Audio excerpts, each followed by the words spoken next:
Jimmy K here, Metal Voice. Look at this. The Metal Voice shirts are now on sale. Just go to the video description to find out on how you can purchase one. Metal!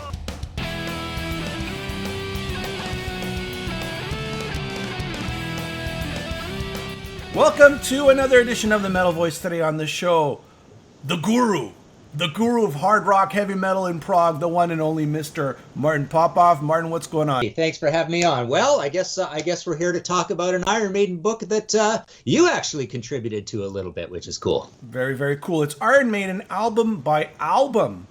Okay, so here it is. When I first saw the cover, I wasn't crazy about it, but I really like it now. I like the colors, and I don't know if you could tell, but there's kind of spot varnish to make it look more like leather and stuff. So it's kind of a classy cover. There's the back cover. It's pretty cool looking. So it's a hardcover, full color throughout. Lots and lots and lots of, rare color photography all throughout the whole thing. Wow. Yes. That's what she's looking like. And it's like all the album by album series. The very first one we did was Rush, and it was a larger format. But all the ones we've done recently, which are this, AC/DC, Pink Floyd, Queen out next month, are like this. So yeah, it's a very nice package. Very, very cool. All right, let's just start off with give me a brief explanation for those who do not understand what an album by album book is like. So just quickly talk about that, then tell me who all the contributors are, okay? So this concept, I believe the very first one Quarto/Voyager did was on Bob Dylan. I had nothing to do with that one, but I've done all 5 of the following ones. So the first one was Rush. So the idea is that I get 2, maybe 3, in some cases 4, but kind of averaging 3 kind of experts, semi-famous people, more famous if I can get them, per studio album of a band, and we essentially have a Q&A about that one studio album. So like a really in-depth analysis of each studio album. I do a long intro where my views more or less become clear, and a lot of factoids about the album, and then we're right into the Q&A where I'm essentially the moderator. It's like sitting around, drunk at a kitchen table discussing every Iron Maiden album kind of thing, and then lots and lots of pictures all around that. So in other words, these discussions include, let's say, lyrical themes, nuances in regards to the music, perhaps when the album was being released, situations around those albums, maybe a change of singers, things like that, right? Yeah, we'll talk about the, what you like or don't like about the album cover, the production, the split between Steve and Bruce writing, what you think the differences are, favorite guitar solos, what do you think of Steve's bass sound on this album, Blaze versus Paul versus Bruce, favorite lyrics on the album, what song's too long, what song's too short, and anything you want to talk about on the album. And then essentially, I do a pretty big edit job to make it, readable and interesting. I mean, these conversations can go much longer than what is included in it. So it's compacted, it's the highlights kind of thing.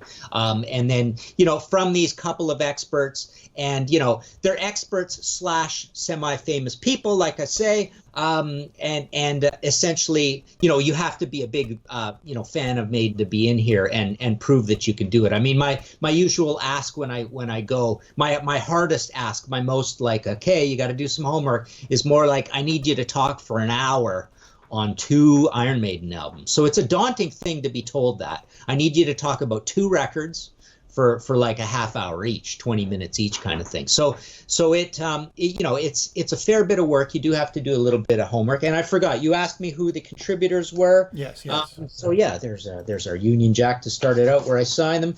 So we've got, there's a list of the contributors, and I will read them to you. So Blaze Bayley has been part of it, so it's not Blaze talking more or less about his albums, but the other albums. Rich Davenport, buddy of mine, good smart music guy in the UK. Bobby Blitz Ellsworth, Marty Friedman, ex-Megadeth, of course, Matt Heafy, Trivium, Tim Henderson, my buddy, partner in crime at Brave Words and Bloody Knuckles, Chris Jericho, we all know him, wrestler, Fozzy, Jimmy K. Who's that?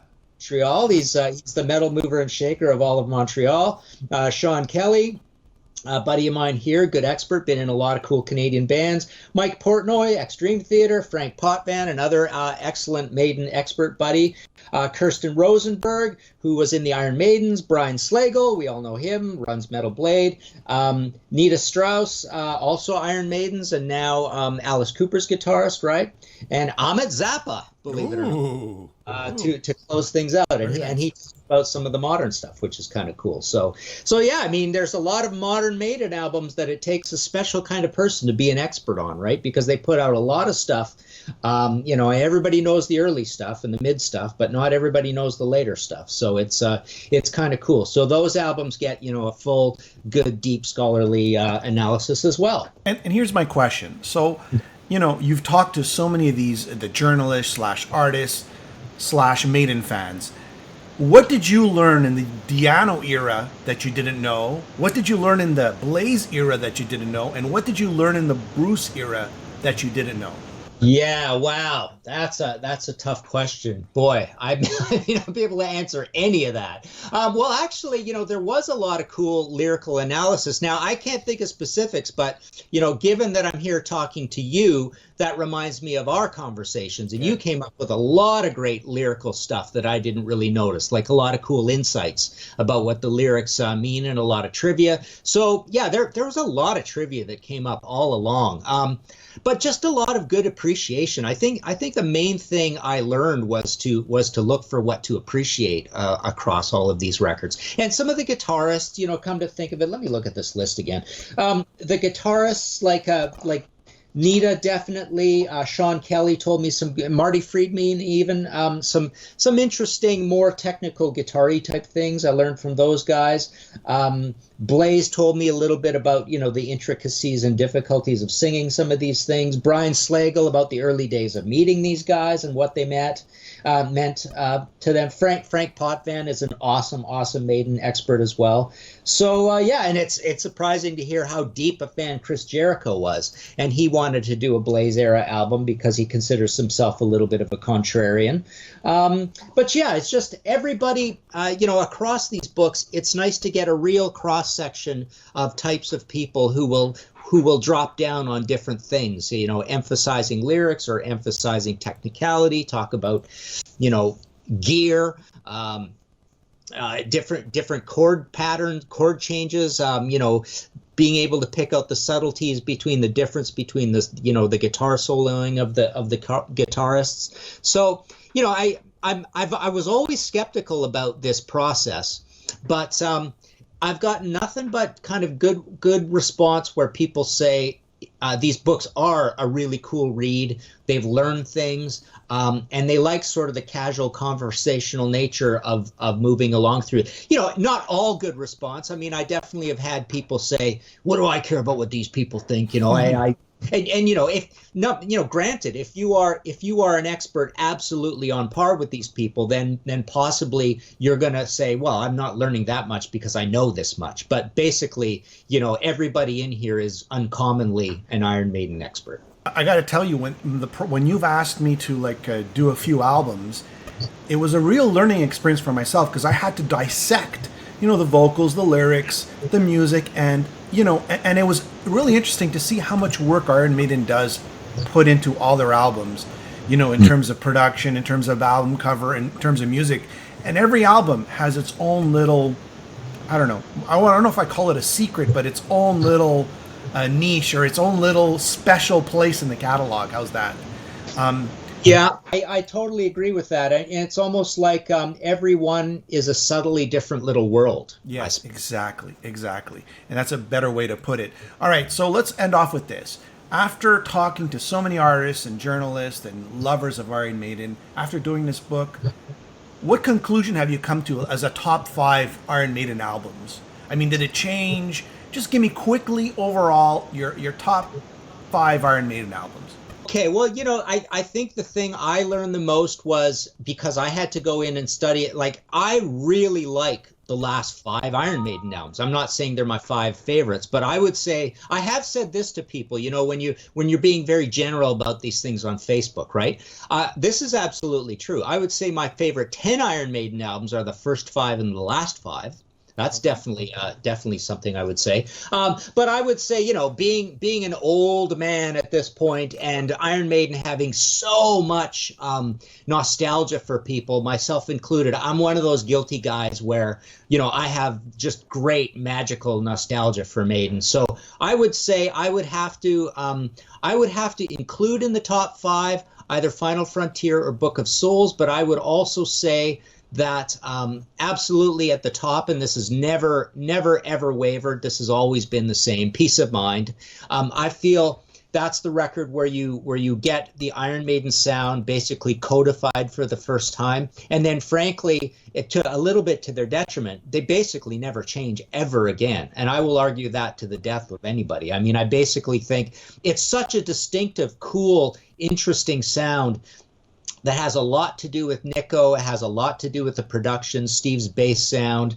Of course, Bruce singing, although Blaze is there as well. But even when Blaze is there, the albums sound essentially like permutations, variations on Peace of Mind. I mean, to me, the first time I ever thought that Maiden was doing Peace of Mind Part 2 was Power Slave. And then basically they've all been kind of in the same realm. And I'm not saying that's a totally bad thing, but I'm saying it's a totally consistent thing. But that was the first record where I thought they basically came up with this incredible, interesting, unique sound, and they hung on to it to this day. So Peace of Mind, definitely. I would say second, I don't think this has ever wavered with me as well, would be Killers. I just love the way that there's such variety on there and such sort of new wave of British heavy metal confidence in what they're doing. The sound is definitely more filled in and more energetic and less sort of loose bolts than it is on the debut.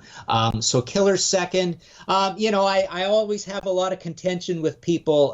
Brian Slagle, for example, I just love, like, he's never wavered that he thinks Number of the Beast is the greatest greatest record of all time made by anybody.